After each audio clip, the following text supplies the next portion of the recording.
Bueno, muy bien, hermanos. Buenos días a todos. Un gozo poder estar nuevamente juntos en este día. Gracias al Señor porque nos ha traído con bien y podemos disfrutar un día más, ¿no? En esta vida. Sabemos que este es el día separado para el Señor, siempre lo decimos, ese día de reposo, ese día en el cual nos unimos como congregación para estar delante de nuestro Señor. Y esto realmente siempre es un gozo y un privilegio para todos nosotros. Así que dispongámonos con un corazón humilde, con un corazón predispuesto a poder vivirlo así, ¿no? A poder vivir este día de esta manera, porque es el día que el Señor nos regala para poder reverenciarlo, ¿no? Y esto no quiere decir que en todos los demás días tengamos que vivir de otra manera. También lo hacemos de esa manera, pero este es el día especial, ¿no? El día separado para el Señor. Así que muy bien, vamos a orar primero, teniendo en cuenta esto, vamos a pedir al Señor que sea con nosotros en esta mañana y luego vamos a introducirnos en el tema que tenemos por delante, ¿sí? Oremos. Padre, en esta mañana queremos venir a ti para darte muchas gracias, Señor, por Cristo, darte gracias por la obra de la cruz, darte gracias, Padre, porque en tu voluntad soberana nos has traído, Señor, y nos has puesto delante de tu Hijo amado. Gracias, Señor, porque podemos ver en esa obra amor y misericordia hacia corazones que estaban lejos de ti. Gracias, Padre, porque has querido llegar a muchos de nosotros y nos has dado una vida nueva, Señor, una esperanza eterna en que un día estaremos contigo, Señor, en la eternidad. Oh Padre, sin duda, cuando podemos por medio de esa gracia salvadora vivir así, nuestra mente se renueva día a día, Señor, y nos da paz, confianza, tranquilidad, Señor, porque poniendo la mira en el tiempo eterno, Señor, todo lo que aquí pasa se disipa. Todo lo que aquí pasa se encuentra en un segundo lugar, Señor, para nosotros. Y eso no quiere decir que seamos fríos o no tengamos emociones en este mundo, Padre, pero confiamos en ti plenamente, en que tú estás manejando y orquestando todas las cosas en nuestras vidas. Esta confianza que podemos albergar, Señor, es parte de tu designio eterno para tu pueblo. Y te agradecemos, Padre, porque podemos vivir confiados en esa verdad. Hoy, Señor, que venimos como congregación a presentarnos delante de ti, te rogamos que por medio de tu palabra, Señor, tú nos hables. Que por medio de tu palabra instruyas a tu pueblo, Señor, bendigas a tu pueblo y edifiques, Señor, a tu iglesia. Y también, Señor, que con tu palabra las almas puedan venir al arrepentimiento y a la fe en Cristo. Te rogamos por esto, Padre. Alabamos tu nombre, reverenciamos tu nombre, Señor, con nuestras vidas en este tiempo. Te agradecemos, Padre, en el nombre de Cristo. Amén. Muy bien, hermanos. Como ustedes saben, estamos transitando los 10 mandamientos. Y en esta oportunidad vamos a tocar este mandamiento, es el número 8. Lo tenemos ahí en Éxodo, capítulo 20, en el versículo 15. Es un mandamiento que tiene 2 palabras solamente, pero que tiene mucho significado y tiene bastante por descubrir, si es que todavía no hemos visto alguna de las aristas que tiene este mandamiento. Y vamos a tratar de transitar y poder ver un poco más profundamente de qué se trata.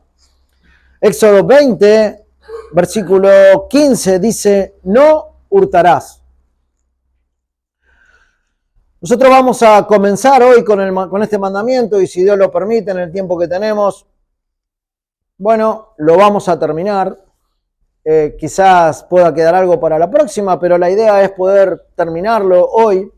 Pero no porque sea una sola enseñanza, va a ser algo pobre, sino la idea es poder encontrar la mayor profundidad o hasta dónde es el alcance de este mandamiento para que podamos examinar nuestras mentes, nuestros corazones a la luz de la Escritura.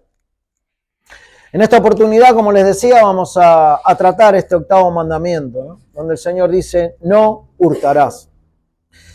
La palabra hurtar tiene un significado particular y generalmente se relaciona al robo.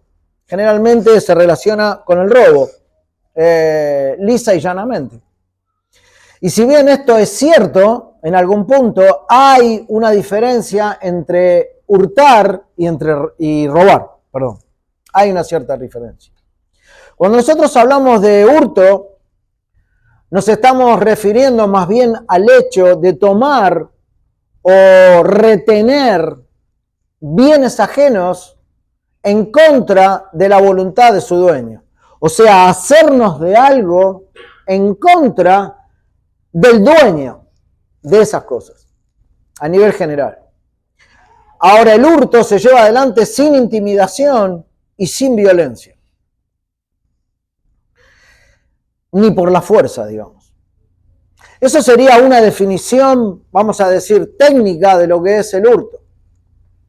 En cambio, el robo es lo mismo, es apoderarse de los bienes de otro, es tomarse de las cosas que no me corresponden porque no son mías, pero sí con intimidación, con violencia o por la fuerza.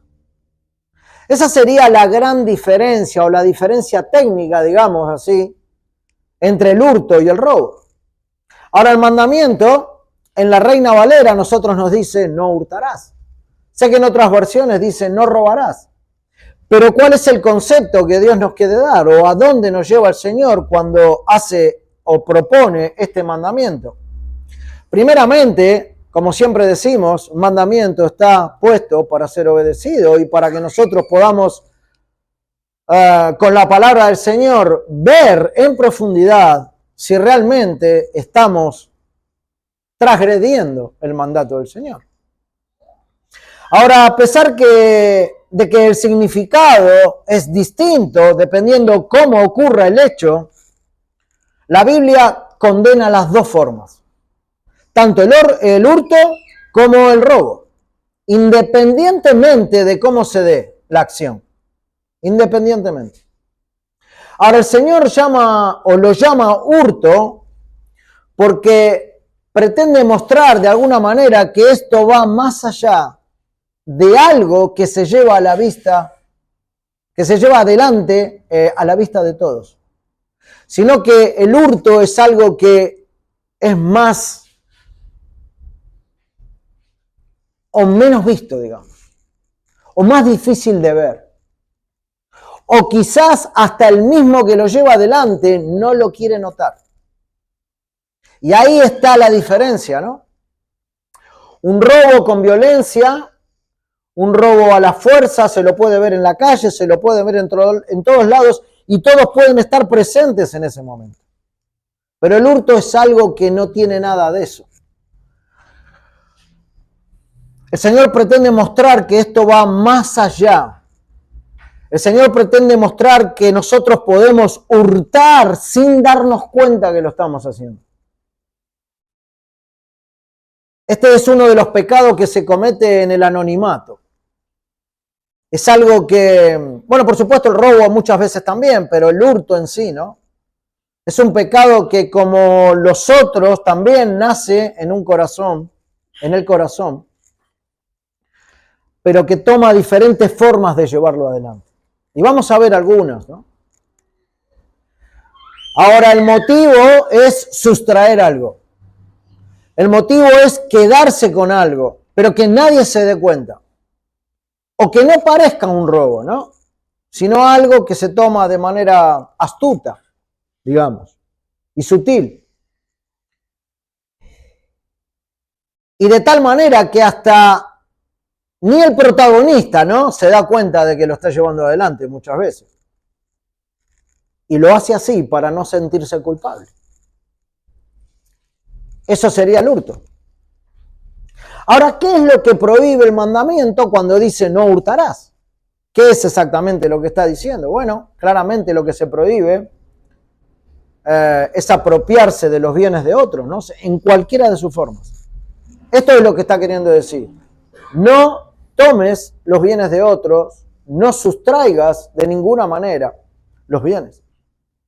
Los juristas definen el hurto como apropiarse injustamente de lo que le pertenece a otro. Sería una transgresión de los derechos ajenos, ¿no? Eso sería lo que uno lleva adelante si estuviera hurtando o si estuviera robando.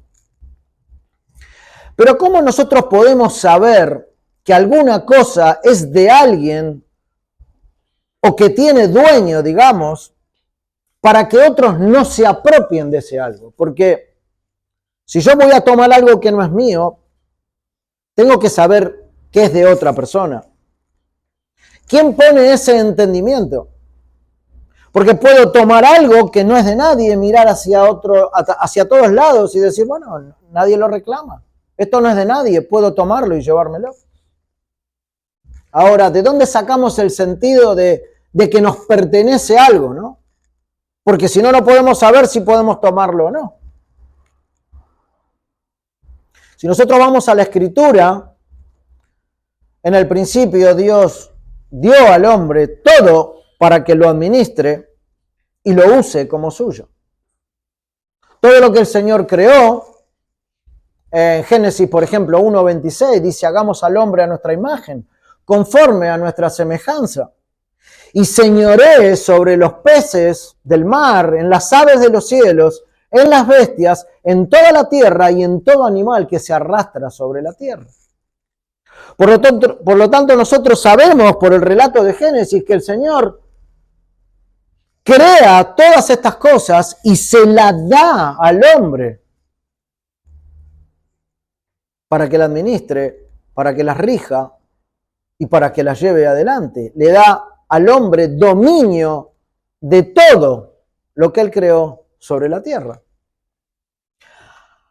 A consecuencia de esto, como consecuencia de esto que Dios le dio al hombre, le da el derecho sobre la propiedad de las cosas, la propiedad personal de las cosas.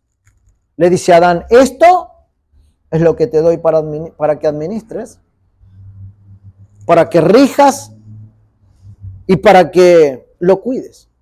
Te lo doy. Bueno, ahora es de él, de alguna manera.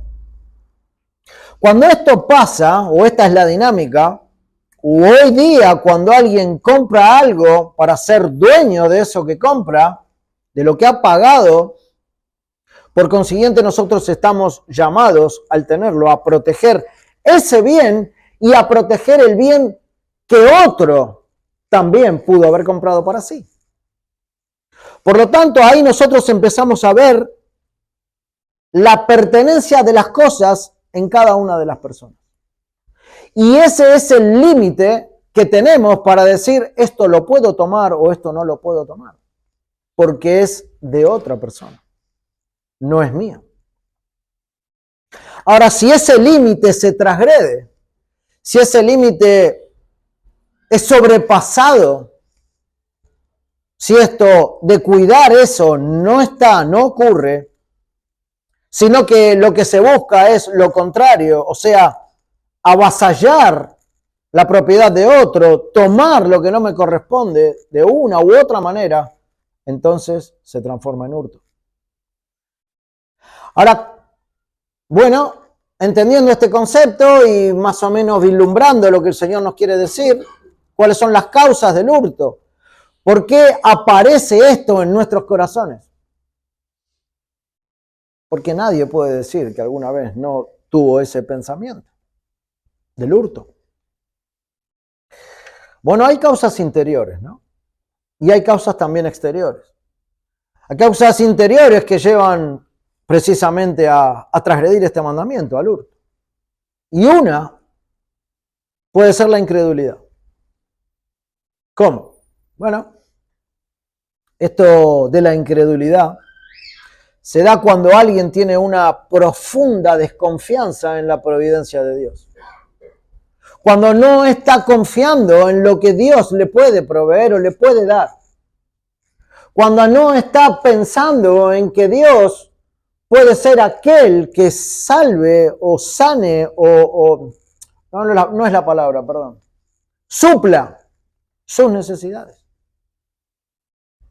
Entonces, uno de los factores puede ser la incredulidad. No cree que Dios puede darle todo aquello que necesita. Y por lo tanto toma la determinación de conseguirlo por sus propios medios, que generalmente no son buenos medios. Cuando el pensamiento está en tomar lo que no es de uno. O sea, hacerlo de manera injusta, ¿no? Y perjudicando a otros. Esa puede ser una causa, pero ¿cuál puede ser otra causa? Bueno, la codicia, sin duda. Y es algo que vamos a ver en los próximos mandamientos un poco más adelante. ¿Qué es la codicia entonces? ¿Por qué viene la incredulidad? ¿Por qué viene la codicia? Bueno, la codicia es un deseo inmoderado de obtener cosas. Y esa puede ser una de las raíces del hurto también. O sea, puede haber incredulidad y puede haber codicia. Y estas dos cosas puede que haya otras, pero estas dos puede que nos lleven a hurtar. Cuando alguien codicia más de lo que tiene, esto lo puede llevar a arañar lo que pueda o lo que se le ponga en el camino. Por supuesto, arañar algo que no sea de él, ¿no? Sino de las cosas de otro. Una de estas actitudes en la Biblia es sin duda el pecado de Acán, que todos ustedes conocen, ¿no? Que codició el lingote de oro y esto fue lo que separó su alma de Dios. Este fue el pecado de Acán, ¿no? Esto es lo que declara Acán mismo en el libro de Josué, en capítulo 7, versículo 21. Cuando vi entre el botín un hermoso manto de Sinar, esto es lo que dice él, cuando declara su pecado, y 200 siclos de plata y una barra de oro de 50 siclos de peso, dice, los codicié y los tomé. Los codicié y los tomé. Esto no está expresado así porque sí. Tiene bastante parentesco y se asocia bastante a la alusión del Génesis, ¿no? De Génesis 3:6. Cuando vemos, vamos hasta ahí, acompáñenme hermanos, Génesis 3, versículo 6.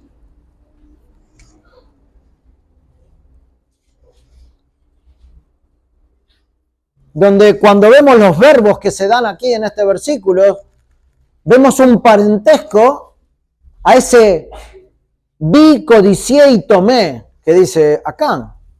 En el versículo 6 dice, y vio la mujer que el árbol era bueno para comer, y que era agradable a los ojos, y árbol codiciable para alcanzar la sabiduría. Y tomó de su fruto y comió. Y dijo también a su marido, el cual comió así como ella. Entonces, hay un patrón, ¿no? En lo que declara Acán y lo que le pasó a Eva. Y por supuesto, este patrón que se percibe en el jardín del Edén, se vio ahí también en el tiempo de la tierra prometida, en el caso de Acán. Y este patrón, hermanos, se repite en muchas oportunidades en nuestras vidas, hoy también. ¿Cuál es el patrón? Vi, deseé o codicié y tomé o comí.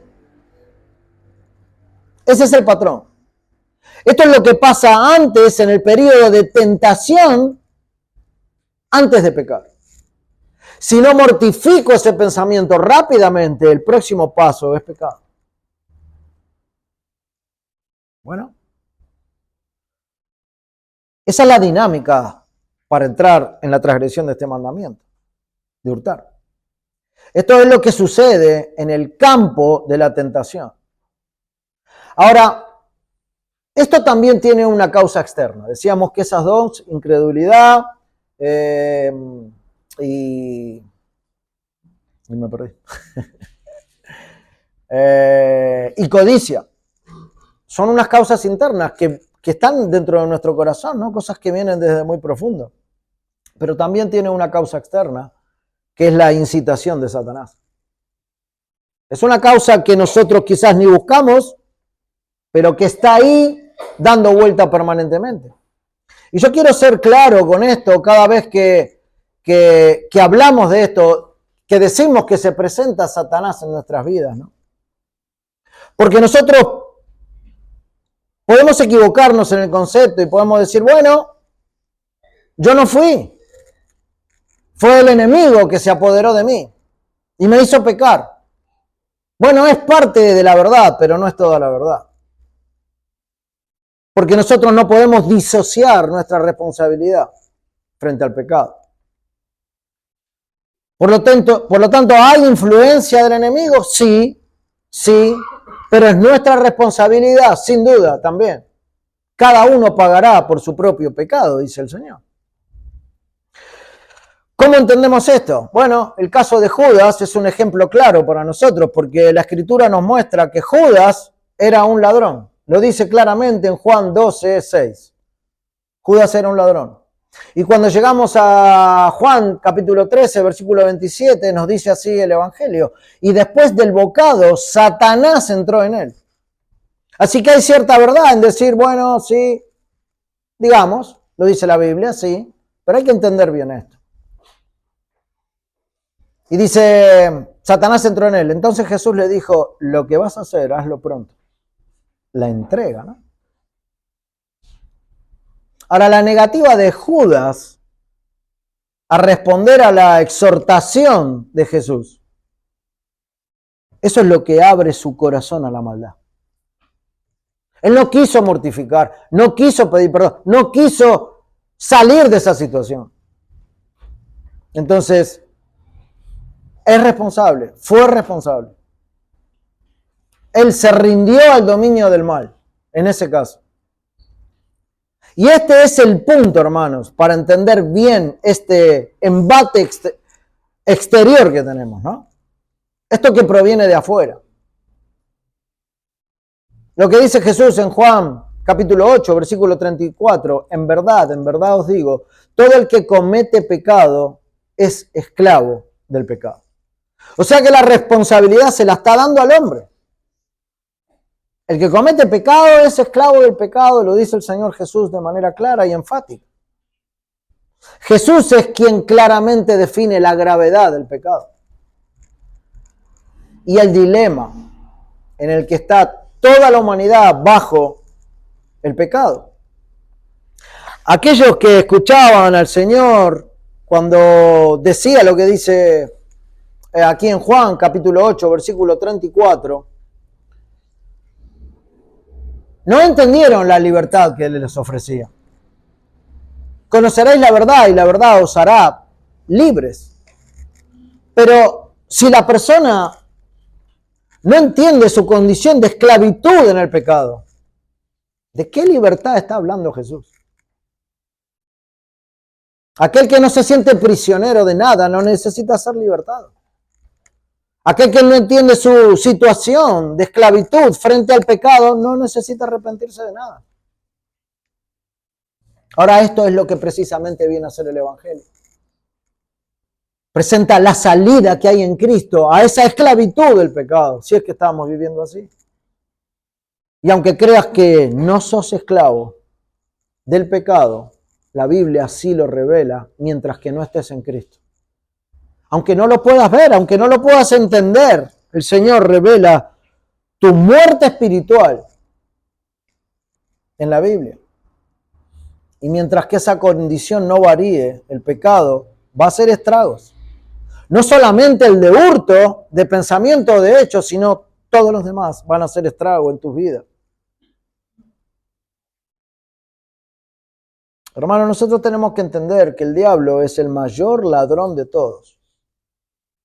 Él en el Edén arrebató el estado de inocencia del hombre creado por Dios.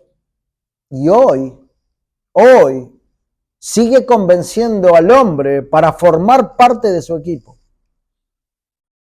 Para que sigamos siendo convencidos que lo que estoy haciendo no está tan mal. Lo que estoy pensando no está tan mal. Y Él sigue poniendo gente de su lado. Y nosotros vamos ahí, con los ojos muy cerrados, sin entender lo que Dios dice, o sin poderlo ver claramente.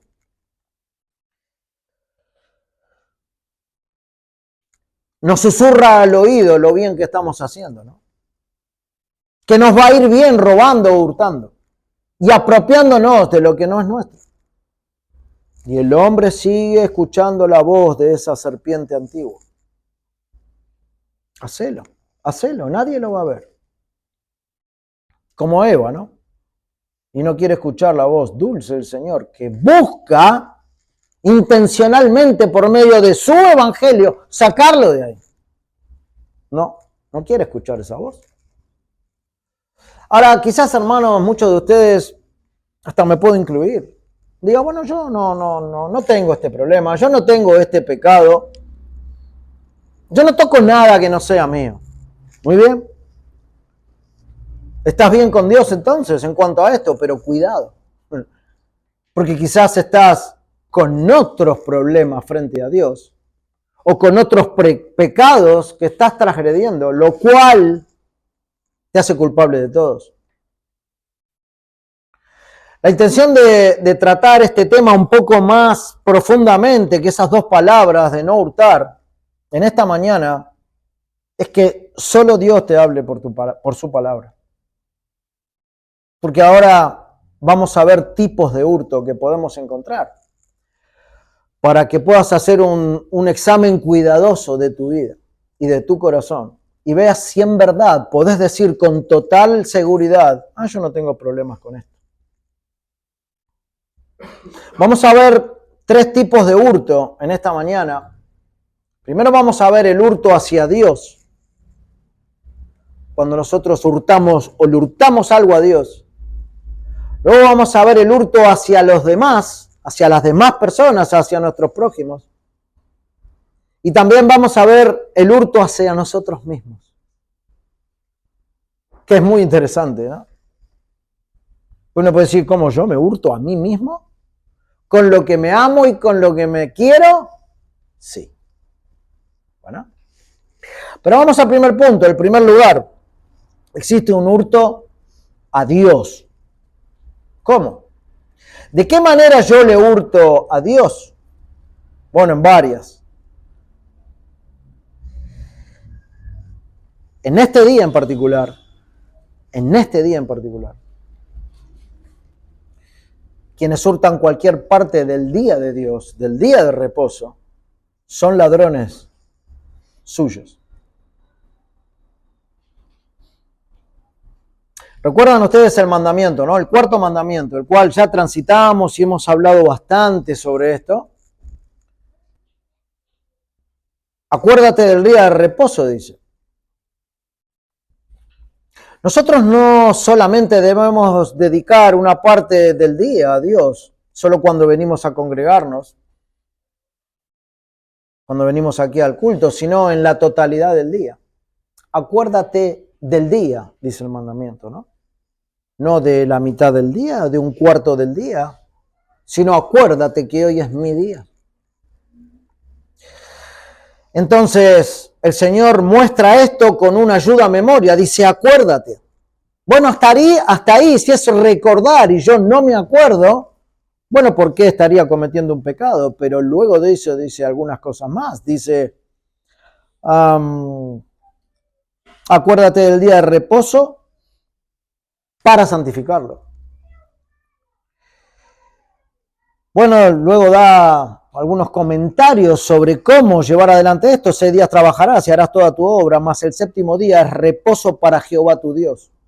Y luego dice, no hagas en él obra alguna, tú, ni tu hijo, ni tu hija, ni tu siervo, ni tu criada, ni tu bestia, ni tu extranjero que está dentro de tus puertas, porque en 6 días Jehová hizo los cielos y la tierra, el mar y todas las cosas que en ellos hay, y reposó en el 7º día. Por tanto, Jehová bendijo el día de reposo y lo santificó. Así que no es solamente un recordatorio, sino que trae una obligación detrás cuando hace el comentario sobre el mandamiento.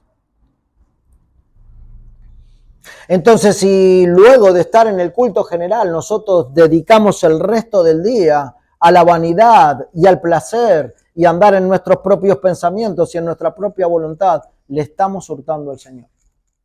Yo sé que esto es un concepto, hermanos, con el cual muchos estamos batallando quizás hoy día. Y que todavía no comprendemos que ese mandamiento es parte de la ley moral de Dios.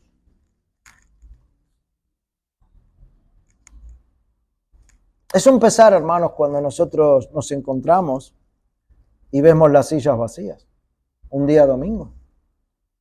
Es una tristeza. No es grato que el pueblo de Dios no comprenda que viene a presentarse delante del Señor y que lo tiene que venir a hacer de una manera reverente porque naturalmente está amando a ese Dios. ¿Cómo puede haber sillas vacías, hermano? Bueno, es un hurto a veces. Y no lo vemos así. Yo sé que no lo vemos así. Claro, por este pecado ningún tribunal humano te va a juzgar, ni me va a juzgar. Pero Dios, que busca que su pueblo naturalmente le ame y está delante de Él. No delante de un hombre, no para quedar bien con la congregación, sino porque naturalmente vengo a estar delante de la presencia del Señor, para que el Señor por medio de su palabra me hable, me ayude, me guíe, me exhorte, me confronte, me aliente. Y no estoy.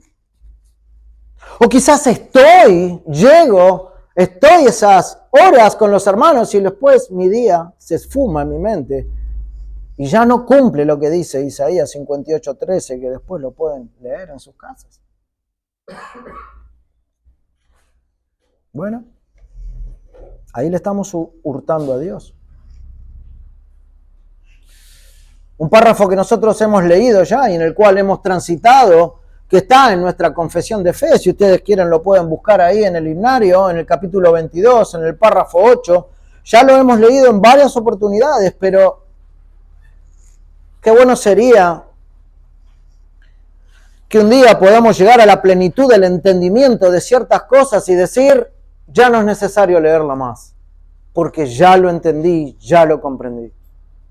Pero el párrafo 8 del capítulo 22 en la Confesión de Londres dice, el día de reposo se guarda santo para el Señor cuando los hombres, después de la debida preparación de su corazón y de haber ordenado de antemano todos sus asuntos cotidianos, no solamente observan un santo descanso durante todo el día de sus propias labores, de sus propias palabras y pensamientos acerca de sus ocupaciones y diversiones seculares, sino que también se dedican todo el tiempo al ejercicio público y privado de la adoración de Dios y a los deberes que son por necesidad y misericordia también. Y si ustedes quieren, también pueden leer el párrafo 7 en sus casas bien detenidamente. Entonces, ¿qué pasa cuando nosotros nos quedamos con una parte de ese día? Hermanos, le estamos hurtando a Dios. No es a la fuerza, no es con violencia, pero es un hurto, ¿no? Suave, digamos, sutil. Nos estamos quedando con áreas que decimos de nuestra vida, en ese día particularmente, digo, no las quiero entregar. Bueno, vuelvo a repetir, quizás para muchos esto siga siendo un tema en el cual seguimos batallando, ¿no? Sin embargo, la Biblia es clara en cuanto al día del reposo. Y a pesar de que no lo veamos así, eso no quiere decir que Dios no lo exponga claramente. Por lo tanto, el hecho de no cumplirle equivale a estar hurtándole a Dios su día. Y esto es algo que tenemos que considerar, queridos hermanos. Ahora, en segundo lugar, dijimos que por otro lado sí hay un hurto hacia los demás. Y nosotros esto lo tratamos espiritualmente, lo queremos ver de manera espiritual. Esto se puede dar cuando los herejes, digamos, por medio de filosofías huecas, engañan el corazón de muchos, arrebatándoles la verdad y hurtándoles sus almas. cada vez que la verdad de Dios es diluida, cada vez que la verdad de Dios es aguada,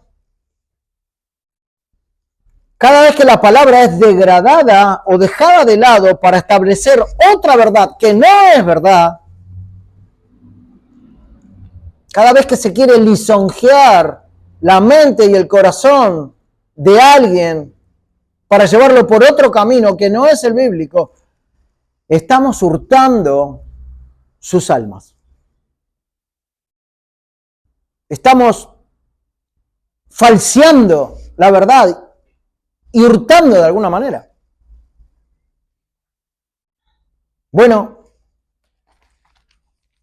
en la carta a los Colosenses, en el capítulo 2, en el versículo 8, si me acompañan hasta ahí, Colosenses 2, versículo 8,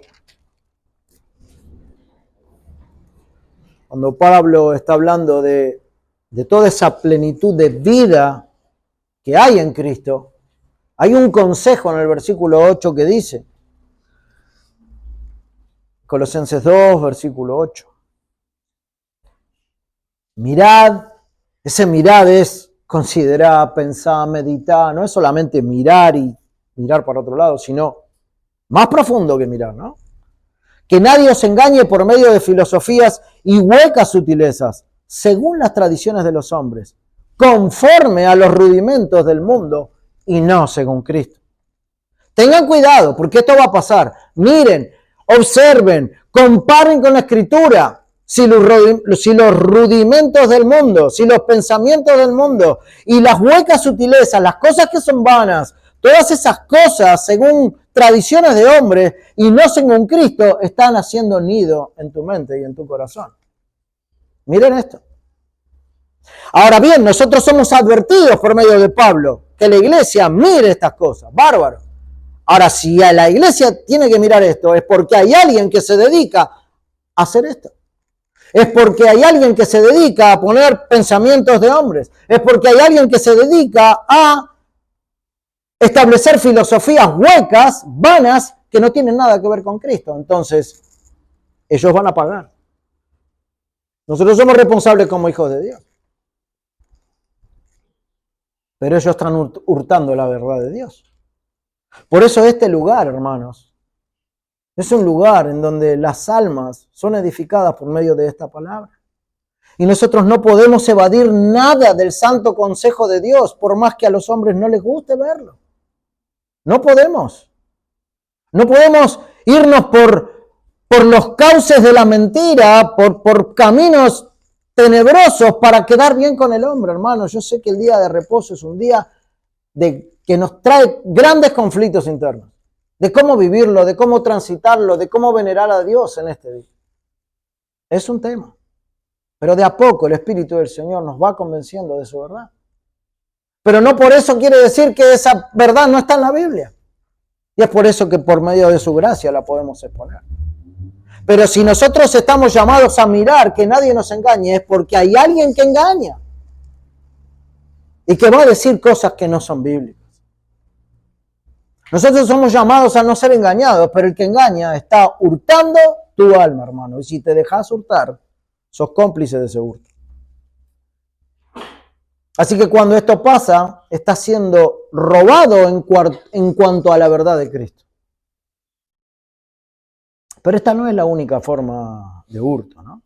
Hay varias formas de hurtar a otros.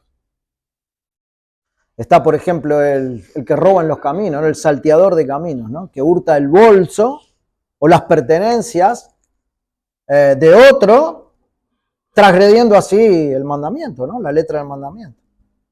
Proverbios 19:13 dice, no oprimirás a otro ni le robarás. No porque viene desprotegido solo en el camino, puedo atacarlo y robarle todas sus pertenencias. Ahora también está el ladrón doméstico, ¿no? Que sustrae de la mano de su amo o del jefe de su empresa y le hurta sus bienes.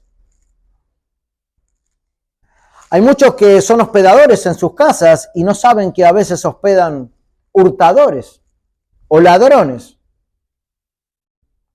Ese ladrón doméstico del cual hablamos no solamente es un ladrón, sino también es un hipócrita, ¿no? Porque se presenta como alguien respetable, se presenta como alguien bondadoso quizás, y finge ayudar a su amo o en la casa en la cual está siendo cobijado, cuando en realidad se quiere ayudar a sí mismo. Está el ladrón que se escuda en la ley, el hurtador, digamos, porque no lo hace con violencia. El abogado, el fiscal, injusto, ¿no?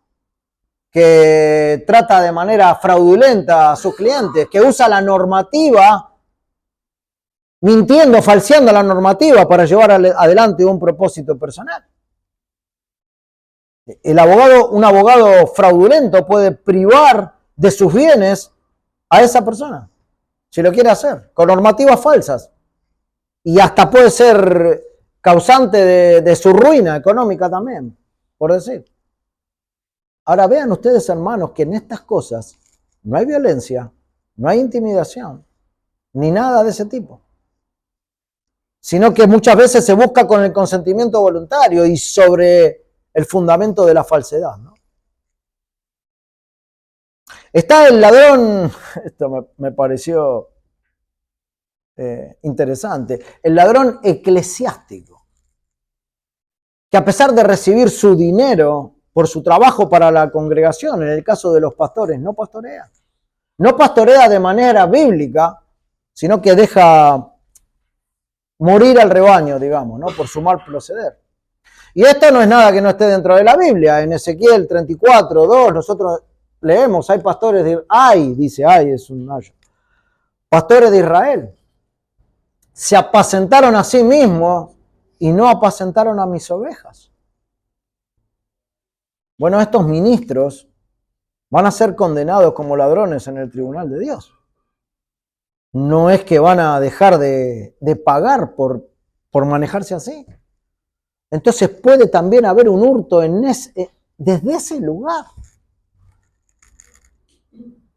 Tenemos al que hurta de manera comercial. Estamos hablando del hurto hacia los demás, ¿no? Que hurta en sus ventas. Quien utiliza balanzas y medidas falsas. Esto es algo condenado por Dios en la palabra, hermano, cuando el Señor dice, achicaban el efa. El efa era una medida que los judíos utilizaban para la venta, ¿no? Como si fuera el kilo, aquí, algo por peso, una cosa así. Bueno, algunos achicaban el efa y daban una medida menor, que era un hurto, claramente, cuando aligeraban las balanzas y hacían más grandes sus ganancias a costa de esto. Eso es hurto. Pero también hurta en la venta quien pone un precio excesivo, 2, 3, 4 veces más de lo que pagó de costo, digamos. Es un hurto. Es un precio excesivo sobre la mercadería. Cobrar en exceso en la venta, hermanos, es un hurto. Pasar un presupuesto por un trabajo mucho más, muchísimo más, es un hurto. Defraudar es hurtar, de alguna manera, y cobrar excesivamente en la venta es una forma astuta de hurto, contrario a la ley del Evangelio. Voy a decir, pero ¿dónde dice eso en el Evangelio? Bueno, es contrario en el Antiguo Testamento a la ley de Dios. En Levítico 25:14 dice claramente, cuando vendieran algo a tu prójimo o comprareis de mano de tu prójimo, no engañe ninguno a su hermano. No lo engañe. Puedes vender, pero que dentro de la venta no haya engaño. El otro día hablábamos con unos hermanos, ¿no? Qué difícil es la parte de la venta para un hijo de Dios. Siempre está salpicada con alguna cosa que se omite, con alguna cosa que no se dice, con alguna cosa que no es tan así. Es complicada la venta, no quiero decir que es imposible para un hijo de Dios vender algo, pero es algo que hay que meditar, ¿no? Eso en el Antiguo Testamento, pero en el Nuevo Testamento, en 1 Tesalonicenses 4:6, también es contrario al Evangelio, pues dice que ninguno agravie o engaño en nada a su hermano. Ah, no, pero es solamente para los hermanos de la iglesia, no.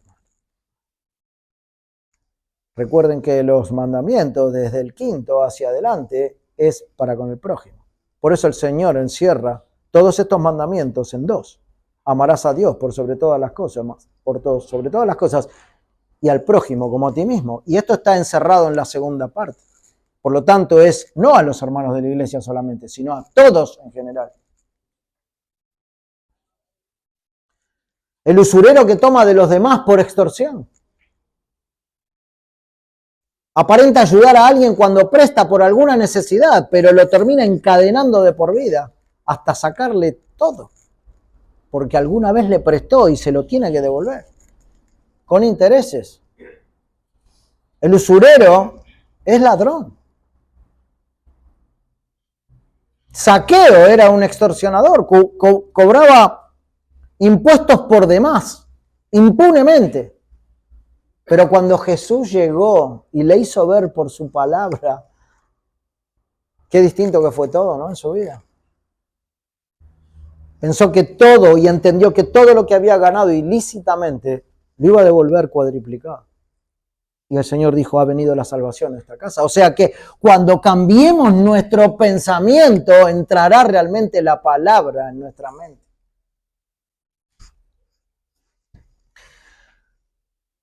El administrador de los menores, a quien se le encomienda los bienes de los menores cuando no lo pueden utilizar todavía porque son menores o porque son huérfanos. Ese administrador cumple el papel de tutor, ¿no? Y tiene que gestionar sus bienes y tiene que administrar bien sus bienes sin tocar un solo centavo de esos bienes. Sin sustraer nada. Pero si se queda con algo para sí mismo, es un hurtador. ¿Lo hizo con violencia? No. ¿Lo hizo a la fuerza? No. Esto muestra una traición, ¿no? Y una injusticia. El deudor que toma prestado algo con la intención de no devolverlo jamás, también está hurtando. Quien compra objetos robados, también está hurtando. Ah, yo no fui. A mí me lo dieron. Me lo han pasado.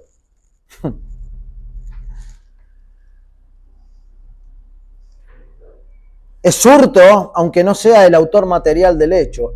La ley humana lo considera así. Si te encuentran cómplice de esto, vas preso. En la ley humana. Imaginemos la de Dios. Aquel que guarda en su casa objetos robados es partícipe con el ladrón. Y me animo a decir que no tiene ningún problema de ir y hurtar él también. Esto lo digo yo, me hago cargo. Ahora, con todo esto en mente, hermanos, con un pantallazo un poco más grande y más preciso hasta dónde se eleva este mandamiento y cuál es su alcance, podemos ver si hay algo en nosotros de todo esto a lo cual estamos llamados a arrepentirnos. Porque cuando leemos el mandamiento y dice no hurtarás, lo primero que decimos, no, yo no hurto. No tengo problemas con esto. Gracias, Señor. Estamos siendo igual que el joven rico, ¿no? Yo he cumplido todo. Mentira. No has cumplido ni el primero. Así que el hurto es un acto que viola directamente el principio fundamental del, ¿cómo decir? Del respeto a la propiedad ajena y a la justicia.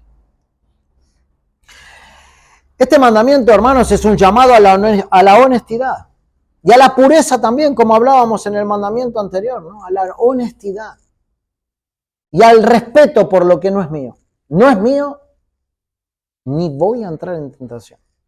Es lo que me conviene. Es lo que Dios quiere. Ahora, viendo todo esto, ¿cómo te ves, hermana? Hermana, ¿cómo te ves frente a esto? ¿Qué dice tu conciencia cuando de alguna manera somos confrontados con respecto a alguna de estas cosas? ¿Qué pasa en tu trabajo? ¿Qué pasa en tu vida social? ¿En tus finanzas? ¿En tus labores diarias? ¿En tu economía? ¿En tu espíritu mismo? ¿Estás hurtando en alguna de estas maneras? Bueno, examinémonos a la luz de la verdad del Evangelio. Siempre tenemos abierto el camino para pedir perdón, si es que lo podemos ver. Pero si lo podemos ver, no endurezcamos nuestro corazón, sino que vayamos a Cristo una vez más. Finalmente, en tercer lugar, dijimos, le podemos hurtar a Dios, le podemos hurtar a los demás y nos podemos hurtar a nosotros mismos. Sin violencia, no por la fuerza, pero lo podemos hacer. ¿Y si esto puede ser así? Sí. Una persona puede hurtarse a sí misma. ¿Cómo es eso? Bueno, es muy interesante, hermanos. Porque generalmente no consideramos esto así de esta manera. ¿De qué manera sucede esto? Y por lo menos hay 4 puntos rapidísimos que vamos a ver. El primero es por ser tacaño. Me robo a mí mismo. El tacaño es ladrón porque al ser tacaño es para consigo mismo al no concederse lo que necesita. Entonces se está hurtando a él mismo. Y quizás piensa que dedicarse a algo a sí mismo es una pérdida. No, yo no gastaría plata en mí en esto. Estamos hablando de cosas necesarias. Bueno. Este es un mal que el mismo Salomón lo vio a lo largo de su vida, ¿no? Y lo deja escrito ahí en Eclesiastés 6:2. Si ustedes quieren después lo pueden leer. Dice, un hombre a quien Dios ha dado riquezas, bienes y honores, y nada le falta a su alma de todo lo que desea, pero que Dios no le ha capacitado para disfrutar de ellas, de esas cosas. Es un mal que vio Salomón. Y era sabio, ¿no? O sea, es alguien que engorda su caja fuerte, es alguien que va subiendo su cuenta bancaria permanentemente, pero hace pasar quizás hambre a su estómago, no se compra lo necesario o incluso hasta a su familia. Esto es un despropósito, hermano. Pero hay personas que se hurtan a sí mismas de esta manera. Se están robando a sí mismos. Es interesante. Ahora, en segundo lugar, un hombre puede hurtarse también a sí mismo cuando gasta neciamente sus bienes, digamos. También se hurta a sí mismo. La Biblia nos enseña que el malgasto o el malgastar el dinero, especialmente cuando se hace de manera imprudente o necia, es un comportamiento que va en contra de la sabiduría divina. Y puede traer consecuencias negativas. Y después vamos a preguntarnos, ¿dónde estuvo la equivocación? El dinero, hermanos, debe ser administrado sabiamente y de manera prudente, con responsabilidad. Porque son los recursos que el Señor nos da, ¿no? En esta vida. Y es un recurso para utilizarlo de manera sabia y para darle la gloria a Dios. El derroche, hermanos, el derroche se relaciona con una falta de planificación y una falta de autocontrol muchas veces. Lo cual nos puede llevar a una vida con problemas económicos y hasta la pobreza también. ¿Por qué? Porque no somos responsables quizás. La parábola del hijo pródigo nos muestra cómo alguien malgastó todo su dinero en bienes placenteros, momentáneos de este mundo. ¿Y cómo terminó? Viendo y viviendo las consecuencias de todas esas decisiones. Luego tuvo que volver arrepentido a la casa de su padre. Malgastar los bienes que provienen de Dios es una forma de deshonrarlo también. Y nos hurtamos a nosotros mismos, porque estamos gastando mal. Yo sé, hermanos, que nadie piensa en esto cuando gastamos mal, sino que lo único que pensamos es decir, bueno, quiero satisfacer mi deseo, quiero comprarme esto, quiero hacer esto. Pero al final esta acción siempre es en contra de uno mismo. En tercer lugar, es un ladrón de sí mismo cuando alguien malgasta también no solamente el dinero, sino su tiempo. Administrar bien el tiempo sería.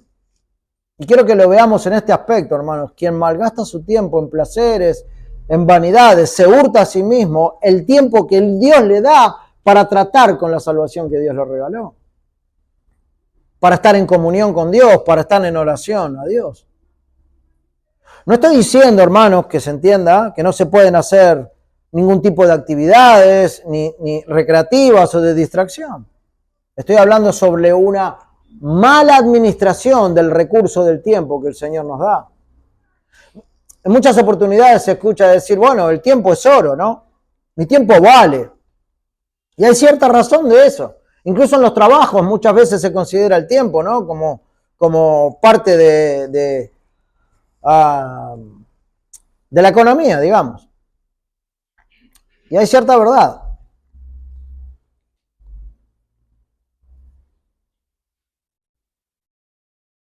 Una eternidad gozosa va a depender del tiempo que le dediques en esta vida al Señor. Porque el Señor nos quiere llevar al cielo sin mancha y sin arruga, y si mi tiempo yo lo dedico a cualquier cosa, menos a edificarme por medio de su palabra, entonces me estoy hurtando también. Ese tiempo tendríamos que utilizarlo para estar más a cuenta con Dios, para buscarle más, para meditar en su palabra. Bueno, ese es el punto, ¿no? En cuarto y último lugar, un hombre puede hurtarse a sí mismo cuando sale como fiador de otro. Puede robarse a sí mismo. No seas de aquellos que se comprometen ni de los que salen por fiadores de deudas, dice Proverbios 22-26. Siempre el acreedor, o sea, la persona a la cual se le debe, va a recurrir al fiador para que pague la deuda.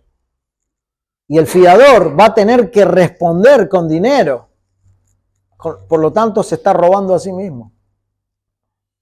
A veces es mejor que alguien sea tachado o caratulado de mezquino antes de ser necio. A veces esas deudas se pueden pagar y digo, bueno, si no, la voy a salvar yo, pero si la saldas vos, ¿eso va a traer una necesidad para tu casa? Eso no es necio. Eso es necio pensarlo así. Por ayudar voy a traer un problema a mi casa. No es eso lo que el Señor nos dice ni lo que nos pide. No hay sabiduría en destruirse a uno mismo. Esto también es hurtarse a sí mismo y a su propia familia. Bueno, varias cosas, ¿no? Para tener en cuenta.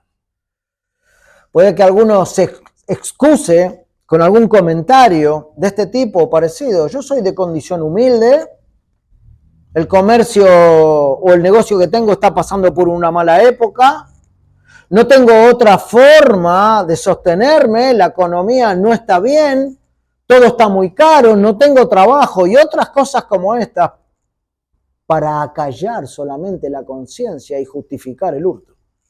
Si esto está pasando, abogado tenemos en Cristo. Y tengo que decirte que si lo pensamos así, estamos manejándonos así, entramos en el hurto, esto está mostrando una gran desconfianza en ese Dios en el cual, por otro lado, y en otras áreas decimos creer. Pero en realidad estamos desconfiando como si Él no pudiera proveer para nosotros sin que pequemos. El Señor no busca que nosotros pequemos para salvar nuestras necesidades. No. Es que confiemos en Él, sabiendo que Él es quien sostiene nuestra vida. El hecho de que alguien recurra a todo lo deshonesto para sostenerse está mostrando un problema más profundo en su corazón. Porque está tomando el camino que no tiene que tomar. El camino que tendría que tomar es lo que dice la palabra del Señor. Agustín decía, cuidémonos de obtener el mundo a costa de perder el cielo. Es una gran afirmación porque nosotros generalmente tenemos la vista puesta acá, en mi necesidad aquí y ahora, en mi deseo aquí y ahora, y me olvido del tiempo eterno. Entonces Agustín dice, cuidémonos de obtener el mundo a costa de perder el cielo. ¿Qué hacer para evitar el hurto, hermanos? Bueno, el que hurtaba, ¿qué dice la palabra? No hurte más, no hurte más, sino trabaje haciendo con sus manos lo que es bueno. Estar satisfechos con los bienes que Dios en su amor ha querido darnos, eso es bueno. Consideremos que la situación que Dios ha querido darnos es la mejor para nosotros. Ah, no, pero no estoy muy conforme con esto, me falta. Hermano, que confías en Cristo. Hermano, que has creído en Cristo y en su palabra. Hermano, que has sido salvo por la sangre de Cristo y confías en la soberana voluntad, amada mano de Dios. Tenés que considerar que esta realidad es la mejor para vos.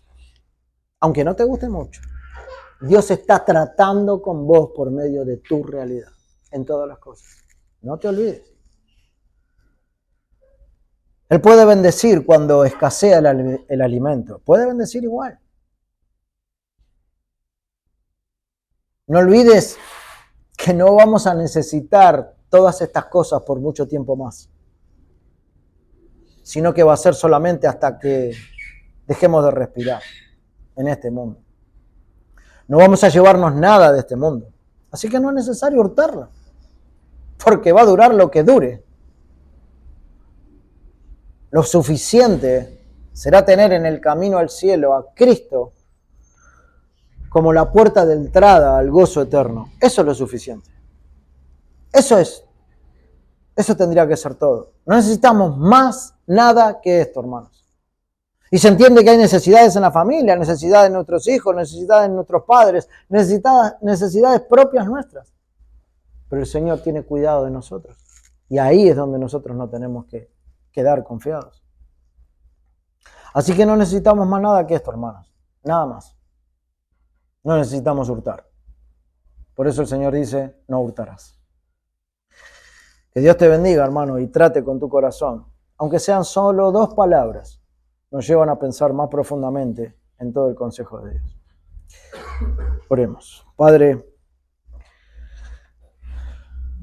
ayúdanos, Señor, por medio de tu palabra y de tu buena voluntad, Señor, para con todos nosotros. Dirígenos, Señor. Confronta nuestro corazón si es que hay algo de esto en nosotros, Señor. Busca que entremos en un arrepentimiento genuino, Señor. En un arrepentimiento que sea de corazón humilde. Y seamos pacientes, Señor, para esperar en ti para todas las cosas. Te rogamos por esto para tu pueblo, Padre, y también te rogamos por aquellos que, estando sin Cristo, no pueden ver sus pecados, Señor. Para que tú puedas confrontar sus corazones y los puedas traer al arrepentimiento y a la fe que es en Cristo Jesús, aquel mediador que hay entre nosotros y ti, Señor. Padre, te damos gracias por este tiempo, te rogamos que bendigas el tiempo que sigue. En el nombre de Cristo. Amén.